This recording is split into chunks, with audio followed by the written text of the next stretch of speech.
Jasmine Crockett called John Kennedy unfit. And then he played a recording that changed everything as the Georgetown University debate hall simmered with anticipation. The polished wooden floors and towering arch windows framed a scene that felt more like a gladiator's coliseum than an academic space. The room throbbed with the energy of students, faculty, and local media, who packed into every seat their murmurs forming a low vibration that ran through the air. Overhead chandeliers cast a golden light across a sea of expectant faces, as smartphones were already raised, eager to capture what was shaping up to be a historic moment. The event centered on how to engage Generation Z in American politics, a topic that drew national attention not just for its relevance, but for the sharp contrast between the two featured speakers seated at the debate table. Senator John Kennedy of Louisiana, a seasoned Republican known for wit and folksy charm, and Congresswoman Jasmine Crockett of Texas, a rising Democrat celebrated for her fiery rhetoric and uncompromising ideals. Attention in the room was thick with expectation. The audience sensed they were about to witness something significant as Dr. Sarah Martinez, chair of Georgetown's political science department, stepped to the podium and silenced the crowd with a calm but firm good evening. She explained that tonight's forum would explore how to inspire youth participation in government. Introducing the speakers, she praised Kennedy's years of service and Crockett's bold voice for justice, earning each a round of applause with noticeably louder cheers for the younger progressive leader. Dr. Martinez outlined the format of 45-minute discussion with equal time for both debaters. The first question was posed: how can we better engage young Americans in the political process? Crockett stood first, and with firm yet warm delivery, she argued that authenticity was the key. Young people are tired of performative politics. She said they want leaders who speak truth to power, fight for racial justice, climate action, and real economic opportunity.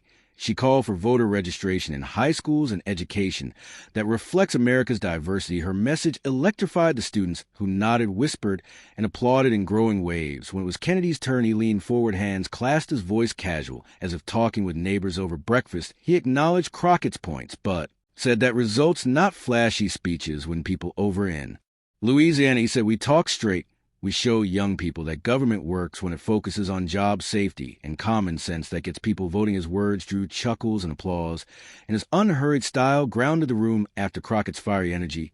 But the tone shifted sharply when Crockett leaned in, her voice now edged with steel. "Senator Kennedy, with all due respect, I have to question whether you're the right person to inspire America's youth. Your charm and clever lines might work on TV, but they feel disconnected from what Gen Z needs. Your voting record shows resistance to bold reforms young people care about, from climate change to justice reform. Frankly, Senator, I'd argue you're unfit to lead this charge." The word unfit dropped like thunder, silencing the room. Stunned students exchanged looks, and phones rose higher to capture the moment. The C-SPAN cameras zoomed in as whispers raced across the hall.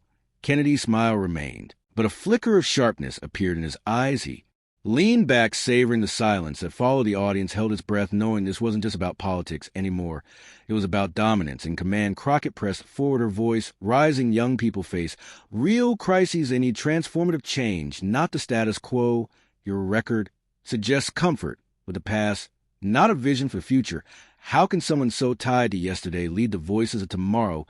Her words rang out like a rallying cry, and a wave of applause erupted, especially from younger students, while social media exploded with praise. Crockett just ended. Kennedy read one post with thousands of likes. Others in the room shifted uneasily, sensing the moment had grown intensely personal. Dr. Martinez raised her hand to restore order, asking Senator Kennedy for his response. All eyes turned to him as he calmly sipped water and let the pause stretch before answering, his tone even and deliberate. "Well, Congresswoman, I appreciate your passion, but I reckon you've mistaken experience for relevance. I spent years listening to Americans of all ages. They want honesty, not headline chasing. You call me unfit, but fitness means showing up for your people, fighting for their schools, jobs, and communities. It means knowing that change comes from working, not yelling." The audience broke into applause, especially the older attendees who appreciated his no-nonsense delivery. But Kennedy wasn't finished. His voice dropped slightly as he said, "Now, I don't like to get personal, but since you've thrown down the gauntlet, I might have something to share." And with that, he reached into his folder, pulled out a small recording device, and pressed play, and suddenly the room held its breath. Once more, something to share that would put the conversation in a new light.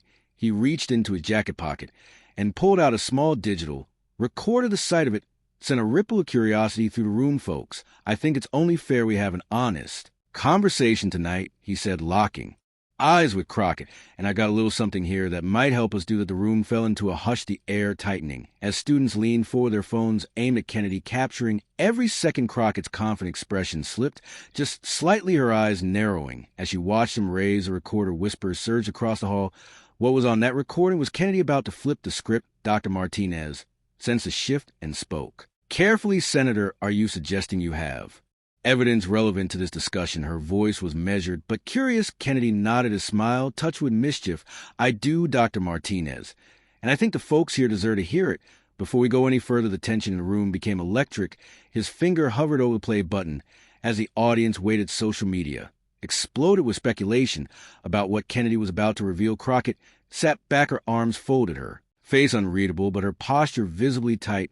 What began as a discussion about engaging young voters had now turned into a moment of high political theater. The room knew they were witnessing something historic. Kennedy stood at the center of it, holding a device that might change the course of the debate. The Georgetown Hall felt like a pressure cooker, the glow of chandeliers casting long shadows over an audience caught between curiosity and suspense. Kennedy held a small black recorder aloft, its modest appearance belying the weight it now carried. The audience, a mix of students, professors, and reporters, sat frozen, every eye fixed on the device across from him. Crockett held her ground, maintaining her composure, though the tightening of her jaw betrayed unease. Her earlier declaration that Kennedy was unfit to lead youth engagement had been sharp and provocative, and now Kennedy was poised to respond in a way that could unravel her entire attack.